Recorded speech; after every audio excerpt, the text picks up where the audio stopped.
Hideo Taiso Daichi. Yo. 전력疾走. 못도 하야구. watashi no kachi da. Bonjour, bienvenue dans Superplay. Bonjour Radigo. Bonjour Alex. Donc, merci de me recevoir. Bah oui, j'ai l'insigne honneur de recevoir enfin Alex Pilote dans l'émission. Écoute, c'est un grand plaisir de pouvoir enfin être à tes côtés pour commenter un Superplay. Bah oui, un Superplay dans un domaine que tu... Voilà, que je connais parce que c'est mon métier. Voilà. C'est donc, on va parler d'un Superplay de Camera Work. Voilà. Et en particulier le Superplay du concert des Morning Musume en France. D'accord. Donc, par contre, on va pas commenter ta performance. Non. Malheureusement. Mais ma performance va avoir un intérêt parce qu'on va pouvoir voir la différence entre ce que j'ai filmé moi, donc je suis un cadreur avec 10 ans ou 15 ans d'expérience, on va dire 10 ans d'expérience. Ouais, donc tu sais de quoi tu parles. Je sais cadrer, voilà, je suis pas mauvais, mais par rapport aux superplayers japonais, ben voilà, comme beaucoup de superplayers français, on se rend compte qu'il y a un sacré niveau de différence. Voilà. Une fois de plus, au Japon, ils ont toujours une longueur d'avance. Voilà, donc alors ce qu'on va voir, c'est un team play. Ouais. C'est-à-dire que c'est un Superplay fait en équipe. Une équipe, si je ne me trompe pas, de 4 cadreurs et d'un réalisateur, peut-être d'un assistant en plus. Donc, en gros, ce qu'il faut comprendre, le concept de base, c'est que chaque cadreur est à l'antenne en direct quand le réalisateur le décide. D'accord, donc en fait, c'est vraiment une performance live.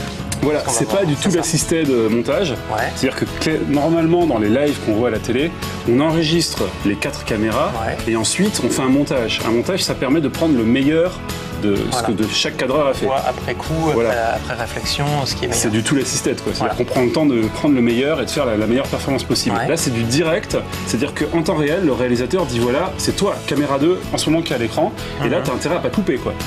Et le réalisateur aussi doit pas se louper sur les enchaînements. Voilà, on va le voir, c'est assez, c'est important de comprendre, d'intégrer cette notion pour comprendre la performance. Exactement, ça va être effectivement assez impressionnant. Là, on va commencer par. Alors je te propose de regarder cette vidéo. Alors voilà, ça semble évident, là, personne ne voit rien de spécial, mais pourtant, à chaque fois qu'une fille chante, elle est à l'écran. D'accord. Alors, c'est le beaba, et ça semble complètement naturel. Carrément. Mais déjà, voilà. C'est quoi la difficulté en fait de réaliser quelque chose Alors, comme ça. La difficulté, c'est que pour pouvoir faire ça, il faut connaître la chanson par cœur.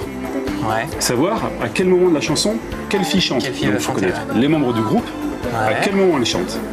Alors, moi je pensais au début qu'il n'y avait que ça à savoir, et il y avait un ou deux morceaux que je maîtrisais bien des Morning Musume. Je me dis au moins sur ceux-là, bon je sais que c'est elle qui commence, elle qui continue, donc je devrais réussir à filmer un truc. Ce qui est déjà assez balèze quand même. Voilà, ce qui est déjà assez balèze, mine de rien. Mais ce que j'avais pas prévu, c'est qu'il faut aussi connaître l'endroit où elles sont. Oui, parce qu'elles n'arrêtent pas de bouger sur la scène, c'est ça? C'est ça. Et là on remarque que le cadreur est toujours pile poil sur la fille qui chante. Alors on va voir, on va comparer ce qu'ont fait les Japonais avec ce que j'ai fait moi juste après. Tu vois la différence, c'est assez édifiant. Donc regarde. Pour comparaison. Alors, c'est qui chante? Non, c'est pas elle. Peut-être par là. Oui, elle chante. Ah non, elle chante plus déjà. Non, elle est dans le noir. Ah ça y est, c'est elle. Alors je rezoome vers elle. Ah, elle a fini. Bon, alors, elle continue, tant mieux pour moi, je reste dessus. Donc, sur un coup de bol, j'arrive à avoir un truc, mais sinon, tu te perds un peu, Voilà, je les ai ratées quasiment toutes. D'accord, et tu es obligé de dézoomer à chaque fois pour revoir... Pour voir l'ensemble de la scène et voir qui chante. Alors, ce qu'il faut voir, c'est que nous, on a fait une captation parallèle à nos lives, on était 3 caméras, donc 2 caméras larges et une caméra gros plan, et moi j'étais la caméra gros plan. Donc j'étais, c'est-à-dire en bas de la scène, dans ce qu'on appelle la fosse, avec les caméras japonais d'ailleurs, et mon rôle, c'était de faire les gros plans des filles. Alors quand tu fais un chanteur qui est tout seul, c'est simple. Ou même 2 chanteuses, genre Halukali, tu t'en sors quoi. Là, avec les 8 filles, voilà, j'étais perpétuellement paumé. Et pendant ce temps, en direct, sur les écrans sur le côté, eux, ils étaient parfaitement calés. Ah d'accord, parce qu'eux, ils étaient retransmis. Voilà, donc les images qu'on a vues là étaient retransmises en concert aux spectateurs sur les écrans géants. Pour ceux qui étaient un peu loin, pour qu'ils puissent voir. En plus d'être en live, ils avaient la pression du public. Ça fait partie du show. Voilà, c'est une partie du show, c'est diffusé en direct. Ça augmente encore les difficultés. Voilà, donc déjà on peut voir la différence de niveau entre moi qui simplement je ne connaissais pas les morceaux par cœur et eux qui les connaissaient par cœur. Et pourtant tu les connaissais un peu. Et pourtant je les connaissais un peu, Donc là c'est on va dire la technique de base. Ça c'était voilà. Et ça c'était tout le temps comme ça pendant le concert. Maintenant on va voir des techniques peut-être un peu plus évoluées. Ok.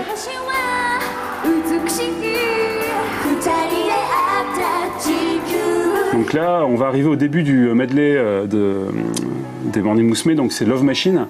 Donc là, on voit un petit effet spécial qui est fait en temps réel avec un petit fondu au noir. Donc, bon, sympa, le réalisateur ajoute en temps réel le petit effet de fondu, ce qui n'est pas facile à faire. Hein. Et on remarque qu'on passe d'une fille à l'autre sans coupure, sans parfaitement. déplacement de caméra. Voilà. Et là, on a vu des 8 filles à la suite. Ouais. Alors, comme il n'y a pas 8 caméras, c'est-à-dire qu'il n'y a pas une caméra sur chaque visage, forcément, pendant qu'il y a une fille à l'antenne, les autres caméras commencent à se préparer pour les filles suivantes. C'est ça. Qui vient de terminer le fondu, elle repasse à la suivante. Pendant qu'il n'est pas à l'écran, voilà. Ils profitent des moments où ils ne sont pas entre guillemets à l'antenne pour se recaler sur les trucs d'après. Ça nécessite non seulement de connaître le truc par cœur, mais de savoir aussi ce que font ses propres collègues. C'est-à-dire savoir sa place, savoir bon ben moi je ferai cette fille à ce moment-là et mon collègue fera celle-là. Donc pour l'instant je me prépare pour celle d'après. Donc là il y a toute l'importance du teamplay. C'est ça. Alors voilà, donc là on va regarder en comparaison ce que j'ai fait moi sur la même scène. Bon, ça se passe de commentaires, donc c'est évidemment un plan séquence parce que je suis à une seule caméra et je suis complètement largué. Donc, c'est elle, ok, je zoome dessus. Voilà, et j'essaie de prendre ce que je peux au moment où je peux, mais c'est impossible. C'est impossible, je ne peux pas, rivaliser. Déjà, t'es tout seul. Oui, alors, ce qu'il faut voir, c'est que comme moi je fais du tout l'assisté de montage, c'est-à-dire que ce que je compte faire, c'est qu'ensuite au montage, je vais utiliser des plans de mes collègues à l'arrière pour, entre guillemets, masquer mes ratages. Et on va conserver que ce qui est réussi.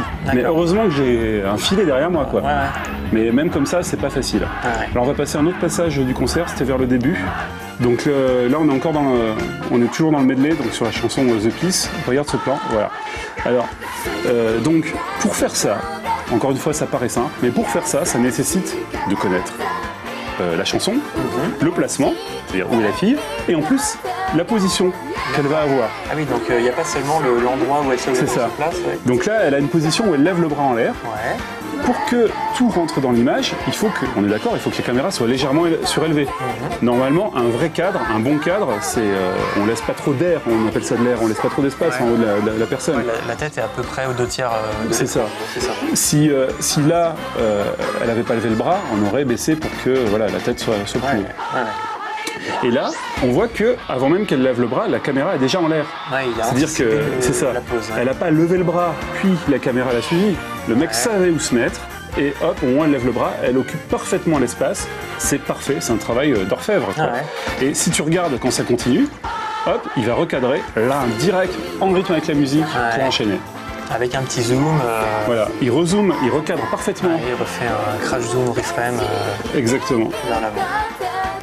Du très très beau travail. C'est assez désespérant même de voir de quoi ils sont capables. Surtout quand ça fait 15 ans que tu fais ça. Voilà. Alors ça c'est un moment que j'ai trouvé intéressant à montrer au niveau du Superplay parce que c'est un gros travail de zoom. Tu sais, on dit que les Japonais sont spécialistes des zooms avant, arrière, tu sais, dans Bioman, les inconnus s'en moquaient énormément. Alors moi, pour avoir fait France 5, j'ai énormément étudié le Sentai japonais et la manière dont ils utilisaient les zooms, et c'est pas du tout au hasard. Le zoom, il doit être à tel moment, enfin, de temps à temps, durer telle durée pour qu'il fonctionne. Tu vois, chaque zoom, c'est ça. Faut pas en abuser, chaque zoom a un sens à tel moment. Et là, on va voir que chaque zoom correspond à un temps fort de la musique. Par exemple, c'est pas au hasard, quoi. Et c'est vrai que ça dynamise tout de suite l'image. Tac. Voilà, c'est virtuose, quoi. Et là, le zoom un peu plus lent sur Sexy Beam, parce que ça s'y prête mieux, quoi. Parce que le mouvement est plus lent. Et on voit aussi que là encore c'est un travail d'équipe sur cette chanson. Ils ont fait une thématique à zoom. Et voilà, chaque caméraman va faire des zooms au moment précis pour que la mise en scène... Voilà, donc là on vient de voir un truc absolument fabuleux. Le mec qui a réussi à suivre la main en zoomant un peu sur la main, puis dézoomer ensuite sur la fille et rezoomer dans la foulée. C'est du très très beau travail. Là, donc c'est la technique du follow, quoi, du pan follow. Donc là, on voit que le cadreur, c'est encore intéressant, parce que là, c'est vraiment de la pure mise en scène. Le cadreur commence sur une fille, dézoome pour en filmer 3, et ensuite recentre sur une autre des 3 filles et la suit. C'est-à-dire que là, on arrive vraiment dans des chorégraphies extrêmement complexes, quoi. Et retenir ça, je commence sur elle, ensuite je sais que je dézoome pour avoir les 3, puis ensuite je continue sur un tel. Faut Ouais, surtout en sachant que c'est le chant va suivre. C'est ça. La chorégraphie aussi, c'est du... super costaud. C'est de la haute technique, ouais. on arrive sur la chanson Cocooning Illusé.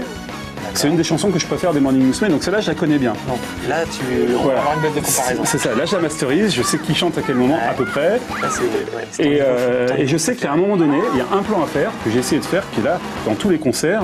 Tu as les filles qui sont alignées toutes en ligne comme ça. Alignées en ligne, c'est un peu un pléonasme, mais bon, tu m'as compris. Oui, tout à fait.